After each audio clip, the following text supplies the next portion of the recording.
Hi everyone, সবাই কেমন আছো? আশা করছি অনেক অনেক ভালো আছো। প্রথমেই বলি, আমার রাস্তার ধারে বাড়ি, তাই একটু যদি আওয়াজ হয়ে থাকে তো অনেক অনেক দুঃখিত। আর আমার গলার ভয়েসটা আজকে একটু মেনটেন করে নেবে, কারণ আমার খুবই শরীরটা খারাপ, তাই ভয়েস দিচ্ছি এই গলাতেই। তাই শরীরটা খারাপের জন্য ভয়েসটা বাজে হতে পারে।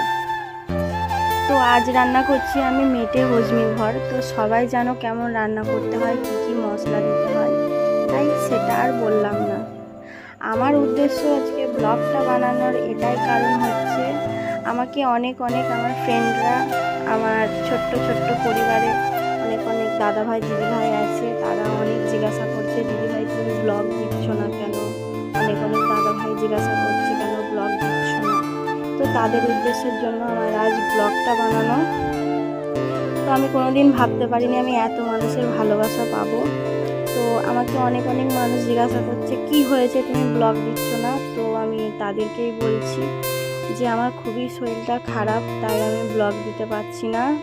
তো এখন একটু ভালো আছি, তাই ভয়েসটা দিচ্ছি। তো যখন শরীরটা সুস্থ হবে অবশ্যই আমি তোমাদের সাথে আবার ব্লগ শেয়ার করব। তো এদিকে আমার রান্নাটাও কমপ্লিট হয়ে গেছে, দেখতে পাচ্ছ। তো তোমাদের কাছে আমি অনেক অনেক ভালোবাসা পেয়েছি।